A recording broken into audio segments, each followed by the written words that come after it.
I'm Corey Pena, and I'm a design consultant here at Lemon Brothers.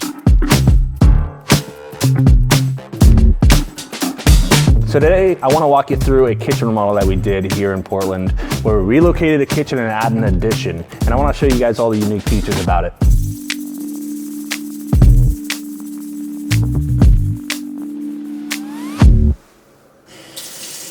This was a humongous enhancement to their life. Their kitchen was a galley kitchen. It was really small. They had this really dark dining room space that they sat in with their kids. When we do an in-home consultation, I'm really trying to find why they're trying to do it and assess the space for itself of how we could better lay it out to make it more functional. And so the plan was they needed to make it bigger. And this was a whole relocation of the kitchen. It wasn't just like a pull and replace and modify the layout in a certain area. It was take it, demo this whole thing out and push it to a whole nother area. Starting off with this project's really cool that we were able to utilize their existing roof. Very difficult to do. Some of the structural things that were impacted for the beams and all the concealed and hidden hardware that we did on the exterior was really fascinating to the project because it's just clean. It was exposed timber framing and really enhanced the aesthetics of when you walked out and viewing even through the window. That was the cool part, is the window sitting in the dining room space, being able to see their backyard and the exposed timber framing and everything outside. And so walking in from their backyard, first, their backyard is amazing. The new deck, and now with the Trex material that we use, it's gonna last a lot longer than what they had with cedar and take less maintenance, 0 to none, basically. So walking in from their back door, they used to have a door that goes straight out the back, but we relocated to the side. We walk straight in, you walk right into this welcoming dining room space, and right to your left, you get to see everything in full. So it's way larger view of what they had in before. That was just a door. Now they have this huge window that they can see everything, their kids, they can monitor their kids.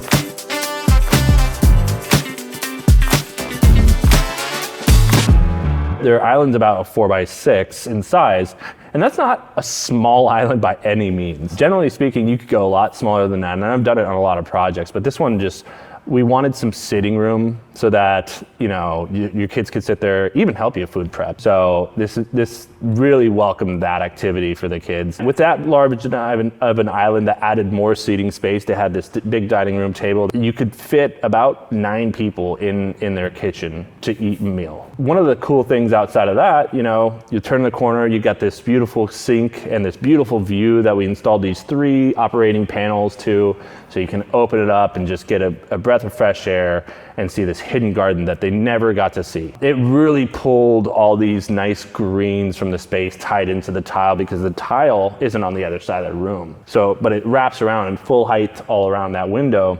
It really just felt like you were part of nature in that sense. We put a couple floating shelves by their stove, and the husband had mentioned how he utilizes that and how awesome it is just having those there. Usually I just kind of associate those just having spices and oils and all that kind of stuff, so while you're cooking, you can just pull from the top. Well, he was using it for his iPad. So while he's cooking and looking at recipes or watching a podcast or watching a YouTube video, he just had that side on while he was working on whatever he was cooking. Tile really can enhance a kitchen remodel, and you can go just minimally. Usually it just goes to the lower level of your cabinets and about 18 inches up. You know, we have floating shelves there, but that, if you don't really go to the full height that they did, you know, it really wouldn't have completed the aesthetics of that kitchen.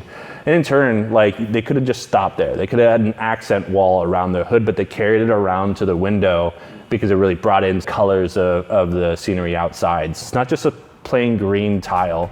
It had a bunch of different darkers and light tones that just really brought a lot of character. There's a couple different names for the sink style here. We didn't go with the workstation sink, which we usually put about 90% of our kitchen remodels, but because they had all this prep space for their humongous island that they've got, they went with something more classical that fit their design, and was an apron front sink, also known as a farmhouse sink for other people that kind of call it that. It's a great thing. You could also get those in workstation sinks, but again, it wasn't necessary for this project. We only do that when people have limited countertop space, and for this kitchen alone, we added a lot of countertop space. I think one of the unique features about this is typically when people think of a kitchen, they think of uppers and lowers, and that's it. With this one, we had added so much square footage that they really wanted more countertop space. And so all you see is 3 uppers. There's one appliance garage, there's one above the refrigerator and one next to it. The rest of the cabinets are lower. So I really love how we did get a 2-tone, but there wasn't just uppers and lowers. It was just a little small section that we just enhanced and made white cabinet, and the rest being a beautiful olive green. Forest green is what we'll call it. One of the things that we had to design around was just bringing light to the space. So with windows, you can only go so far. When it's nighttime, it's dark again. You know, we have some nice linear lighting over their island, something that really played well to the overall aesthetic because there was some brass to it.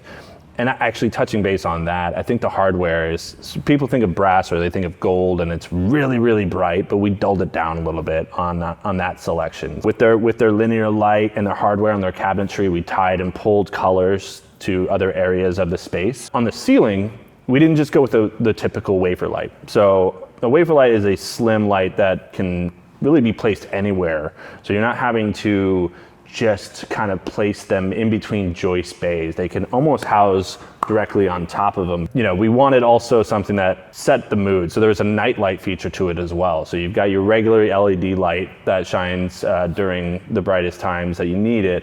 But if you're waking up in the morning and you don't want to get blasted with the light and it just being too bright in the room, you can also go to the night light feature and it just arrays this ring around the fixture itself, and the mood change to the entire space. I would just live in that.